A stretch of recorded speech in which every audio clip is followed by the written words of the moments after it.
1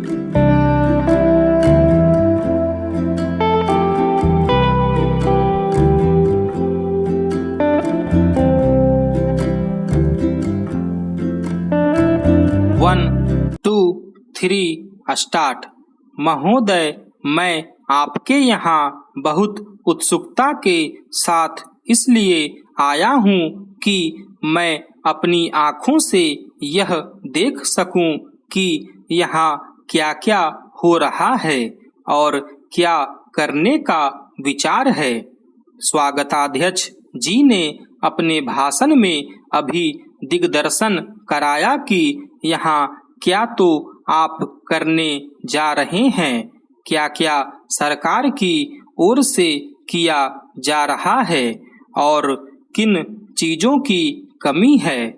मैं इन सब चीजों के संबंध में केवल इतना ही कह सकता हूँ कि जहाँ तक मुझे मालूम है, आपकी राज्य सरकार और केंद्रीय सरकार दोनों इस बात के लिए तत्पर हैं कि आदिवासियों की उन्नति के लिए यथेष्ट और प्रत्येक संभव प्रयत्न किए जाएं।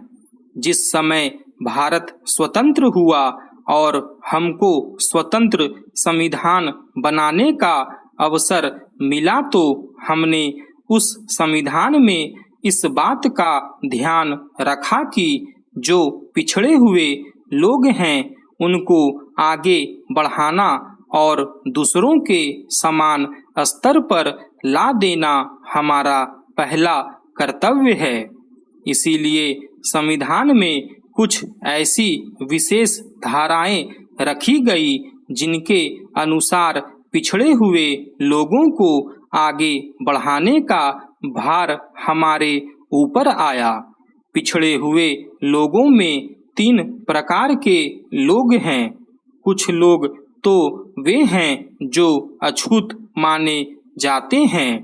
अस्पृश्यता दूर करने के लिए महात्मा गांधी ने इतना बड़ा प्रयत्न किया और आज ईश्वर की दया से वह बहुत सीमा तक कम होती भी जा रही है और आशा की जाती है कि दूर हो जाएगी। दूसरे लोग जो पिछड़े हुए समझे जाते हैं, आदिम जाति के लोग हैं। ये सारे भारतवर्ष में अलग अलग स्थानों में फैले हुए हैं। विशेषकर पहाड़ी और जंगली क्षेत्रों में इनकी संख्या देश में प्रायः 2 करोड़ है। 35 करोड़ में यदि 2 करोड़ व्यक्ति इस प्रकार पीछे रह जाएं तो वह हमें शोभा नहीं देता।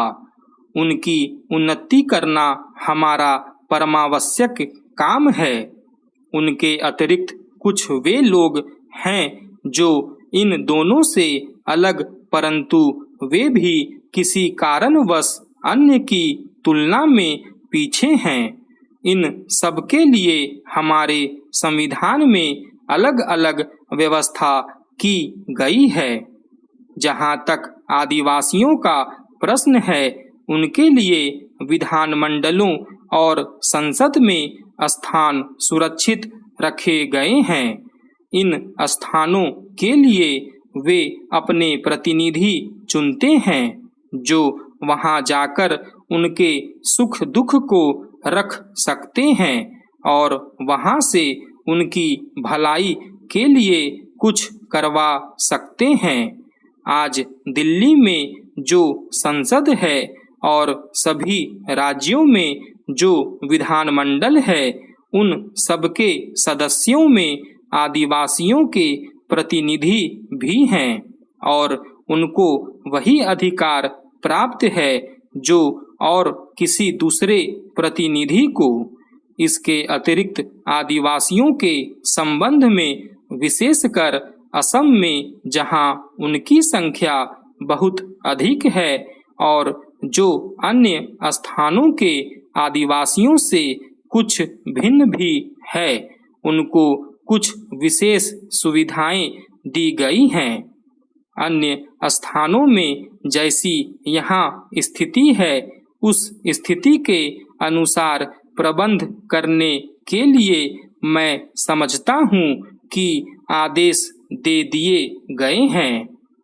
महोदय, गौंड लोग खेती का काम करते हैं और उन्होंने खेती के काम को भली प्रकार सीख लिया है।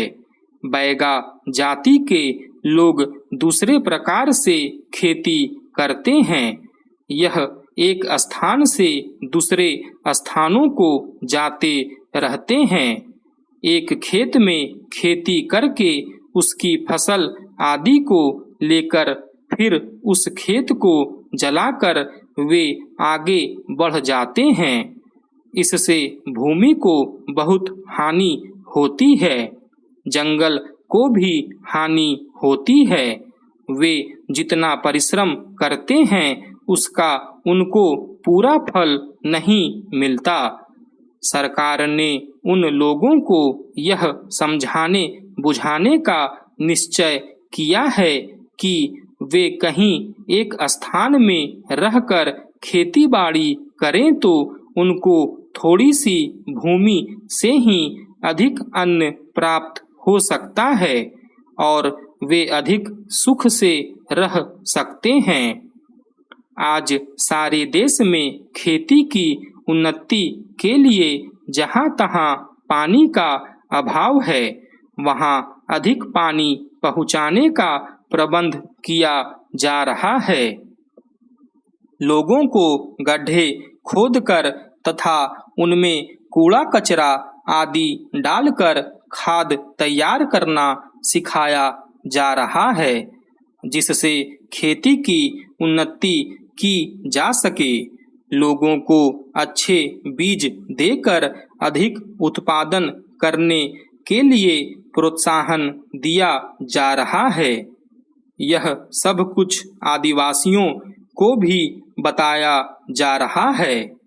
अभी यह सुनकर मुझे बहुत प्रसन्नता हुई है कि सरकार ने यहाँ पर 1000 एकड़ भूमि में उनको बसाने का निश्चय किया है।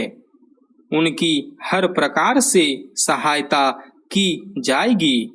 यूँ तो हम लोग खेती करते हैं और अपने तथा अपने बाल बच्चों के लिए अन्न पैदा करते हैं, पर हमारे देश के किसानों के पास बहुत थोड़ी भूमि है और थोड़ी भूमि में अधिक पैदा नहीं किया जा सकता। इसलिए सोचा यह गया है कि यदि कई किसान मिलकर अपनी खेती सामूहिक रूप से एक साथ करें तो उससे उनको अधिक लाभ होगा। मान लो कि एक किसान के पास 2 बैल हैं, परंतु उसके पास भूमि इतनी है कि वह 2 बैलों से नहीं जोती बोई जा सकती। ऐसी स्थिति में उस भूमि में खेती पूरे रूप से नहीं हो सकती, क्योंकि वह 4 बैल रख नहीं सकता और 2 बैलों से उसका काम पूरा नहीं होता। तो यदि 2 किसान परस्पर मिलजुल कर खेती करें तो उन सब की समस्या का समाधान हो जाता है। 2 व्यक्ति मिलजुल कर खेती के आसपास पानी की भी व्यवस्था कर सकते हैं। इस प्रकार यदि कई आदमी मिलकर एक साथ खेती करें तो उनको खेती में व्यय भी कम करना पड़े और आय अधिक हो। इसलिए यहाँ सामूहिक रूप से खेती करने का प्रयास किया जा रहा है और यदि इसमें भली भांति सफल हुए तो इस चीज का औरों में भी प्रसार होगा और विशेषकर आदिवासी लोग जो अभी तक इस प्रकार खेती नहीं करते, इस चीज को अधिक सरलता से सीख लेंगे और उसके अनुसार काम करेंगे और यदि वे इस पद्धति को अपनाएंगे तो इससे उनको बहुत लाभ होगा। स्टॉप।